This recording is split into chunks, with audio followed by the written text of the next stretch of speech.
Hello, I'm Andy Pogue from the Spencer Hill Church of Christ, and I want to ask you a question. What are your plans for tomorrow? In James chapter 4, James speaks to us there, and he says this, "Come now, you who say today or tomorrow we'll go to such and such town and tarry there a year, buy and sell and get gain." And he says, then you do not know what tomorrow will bring. If you got your Bible, open it to James chapter 4, and we're going to look at the end of that chapter. And let me tell you, that's a passage that's as fresh as today's headline. It is amazing how that verse maybe speaks to us in a way that we didn't quite understand. We didn't quite listen to it in the same way.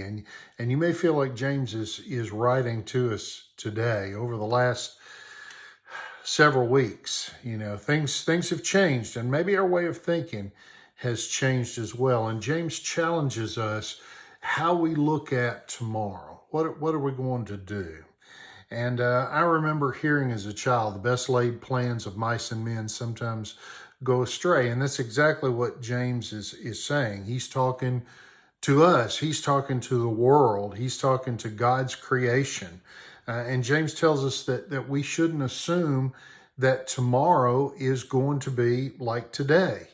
Now, the problem is not that James is not saying don't make plans. God has told us that we have to be good stewards of what he's given us, and sometimes that involves planning.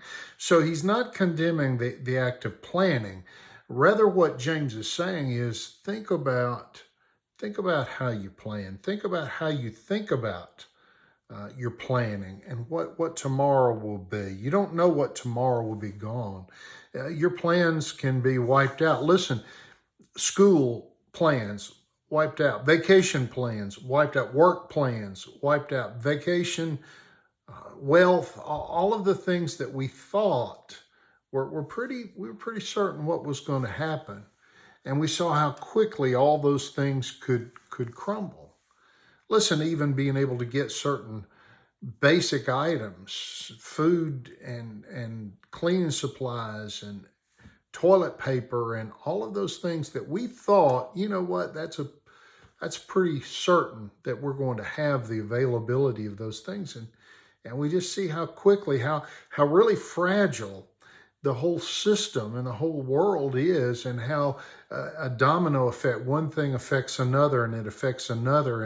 And before long, all of those things that we were pretty certain were certain are very uncertain.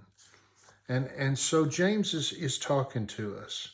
And that happens throughout life. People have been so sure that the future was going to be this way, and we see it over and over again throughout human history. That's what it is. So James says, you know what, you need to think about your life. What is your life? And he asks that question in verse 14. What is your life? What is your life? Now, we might have a lot of answers to that, but how does James answer it? He says it's like a mist. I think I can remember my grandmother's tea kettle. And it would sit on the stove, and there'd be times that she would heat water up and to make tea or whatever, or coffee.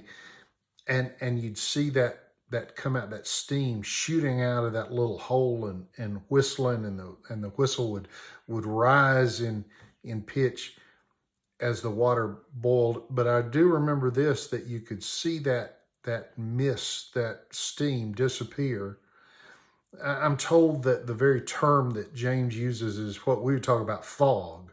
And certainly it's the same way. You wake up in the morning and there's a dense fog maybe, but within a few hours it's gone and there's no trace of it. And it seems like it just disappears. And James says that's what your life is about. And so we're not supposed to live with the presumption that we know that much about our life, how it's going to play out, or even how long it's going to last. And so we have to take advantage of what we have. He says, because you do not know about your life. It's like a mist, right? We don't have the power to keep our lives going any more than we can keep the steam from a tea kettle or the fog of a morning. We can't hold on to that. So too is our life. It is beyond our ability to control. And so what James says to us there by inspiration is that we ought to have a different attitude about what we do. Verse 15 says, well, what are we going to do?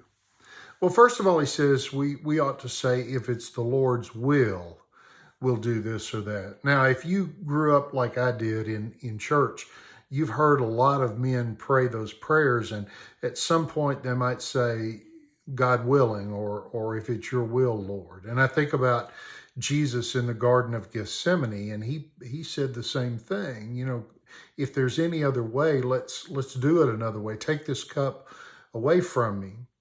And yet it's more than just a phrase. It's not just something that we tack on as part of our prayers, Lord willing. It is rather an attitude that we understand that all of this is not under our control, but it is under the power of God. It's more than just a slogan. Paul, in his writings over and over again, uses the phrase, if God wills, I'll do this or that. And so he has that understanding. It's not just a phrase, but it is a way of thinking. It is our attitude toward life. And so the Christian understands that everything is under the power of God.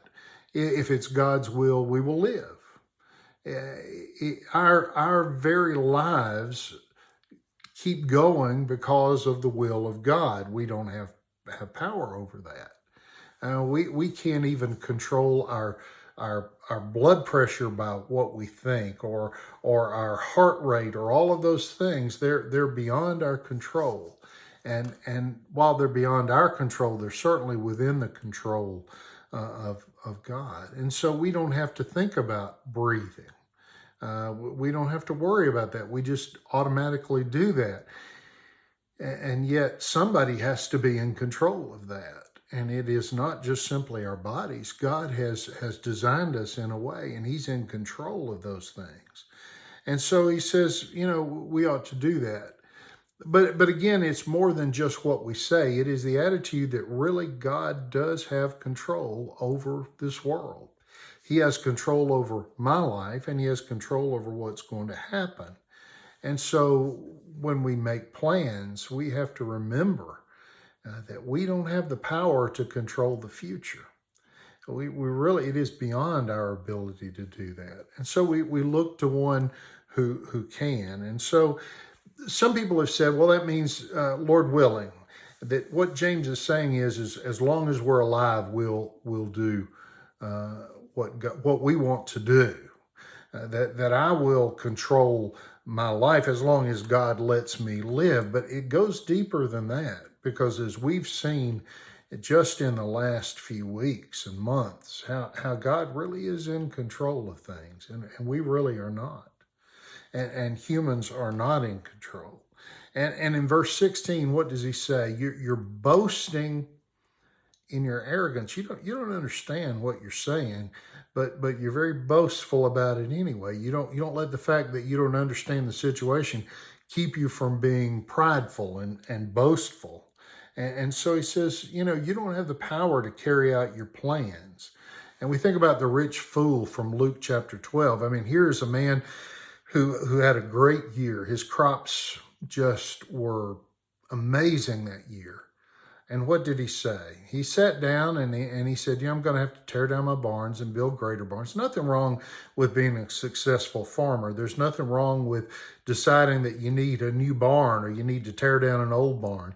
The problem is, as Jesus relates from Luke chapter 12, is that he forgot God. He was not rich toward God. He was rich toward himself. And the problem is that he thought that he had the future mapped out. And he thought that it was within his power to control what would happen. I've got lots of goods laid up for many years, so I'll just take it easy.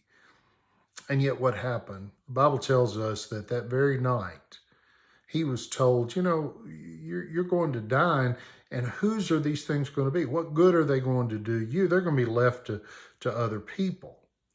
And his soul was going to be required of him. And so it is important that we put God in our plans, not just in the phrases that we use, and not just in our intellectual knowledge that he's in control of life, but that he really is in control. and that we want to do the things that he wants us to do. So what do we do? What does it come down to? Okay, those are great points, and we understand that. We knew that, but it really kind of hit home.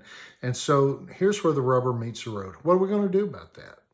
What are we going to do about the fact that we do not have power over our lives and that we do not control what we do? Well, we've got to change our way of thinking. And this opening of our eyes has got to make this truth of the fact that God is in control very real in our life.